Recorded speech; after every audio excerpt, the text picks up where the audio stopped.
Assalamualaikum warahmatullahi wabarakatuh. Perkenalkan, nama saya Alfira Riznia Dwi Salsani dengan NIM 202180116 dari Prodi Pendidikan Guru Sekolah Dasar atau PGSD dari kelas 2A. Di sini saya akan mempresentasikan hasil analisa dari jurnal atau artikel saya dalam rangka memenuhi tugas pada mata kuliah kurikulum pembelajaran SD atau KPBL. Artikel tersebut dengan judul Pendidikan Budi Pekerti untuk Kurikulum Sekolah Dasar atau Character Education on Elementary School Curriculum, yang ditulis oleh Pak Sucipto dari Pusat Kurikulum dan Perbukuan Balitbank Kemendikbud, Jalan Gunung Sahari Raya, nomor 4A, Jakarta Pusat, dengan email sucipto.55@gmail.com. Naskah ini diterima pada tanggal 21 September 2014 dan dikembalikan untuk direvisi pada tanggal 25 September 2014 dan kemudian disetujui pada tanggal 3 Desember 2014. Yang dimulai dalam latar belakang.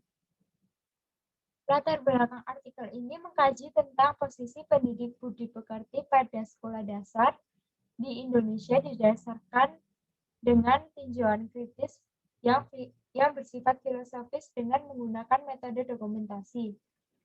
Pendidikan budi pekerti ini yang mengajarkan tentang moral dan akhlak yang baik, yang penting, yang diwujudkan ke dalam kurikulum sekolah dasar. Kemudian pendahuluan. Manusia adalah makhluk sosial yang senantiasa hidup bermasyarakat, yang saling bantu-membantu dan bekerja sama untuk memenuhi berbagai kebutuhan hidup. Norma yang diberikan ini juga mewakili batasan bagi berbagai kepentingan dalam bermasyarakat, seperti menentukan hak dan kewajiban dari setiap warga masyarakat, menentukan kriteria baik dan buruknya, benar atau salahnya, apa yang patut dan tidak patut untuk dicontoh, serta apa yang boleh dan tidak boleh dilakukan oleh anggota masyarakat itu sendiri. Dan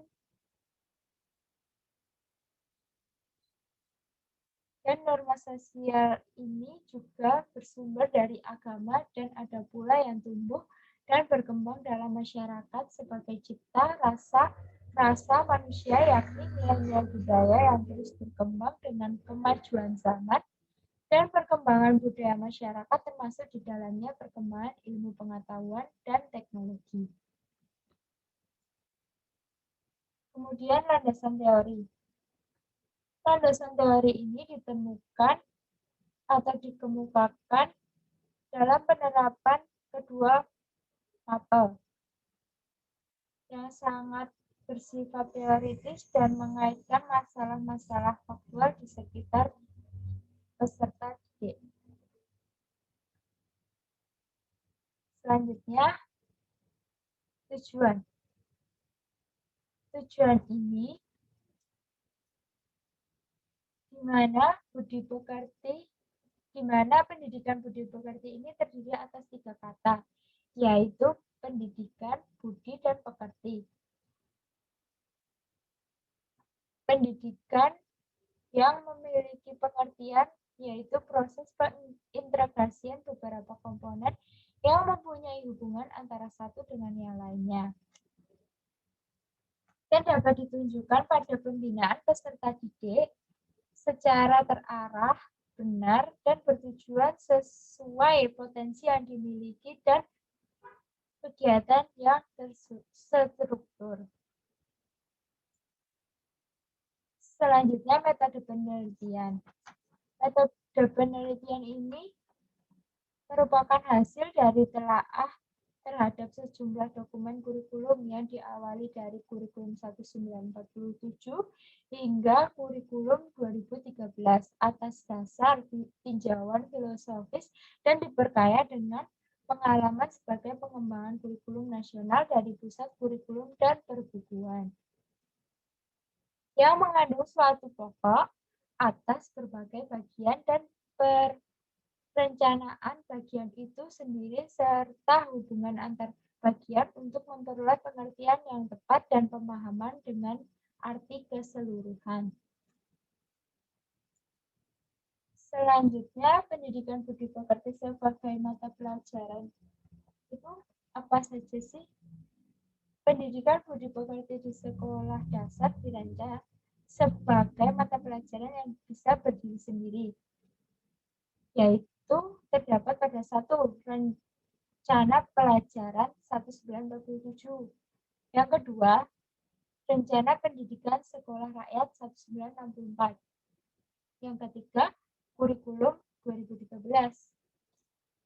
Selanjutnya, dari hasil dan pembahasan yang tadi, maka dapat kita simpulkan bahwa artikel tersebut membahas tentang masa pasca kemerdekaan hingga kini pendidikan budi pekerti ditempatkan secara strategis pada kurikulum pendidikan di Indonesia dalam 3 hal, yaitu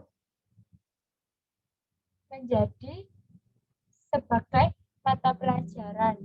Yang kedua, digabung dengan mata pelajaran yang relevan. Dan yang ketiga, terintegrasi ke dalam mata pelajaran lain.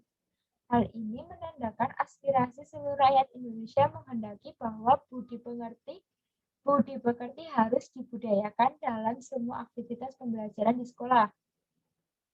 Dan maka dari itu, pendidikan budi pekerti harus lebih ditekankan lagi ke dalam kurikulum sekolah dasar dan dengan pengimplementasian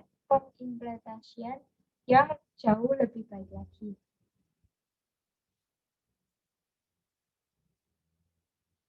Ya, itu tadi penjelasan dari saya. Kurang lebihnya mohon maaf.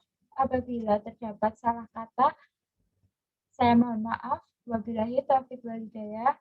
Wassalamualaikum warahmatullahi wabarakatuh.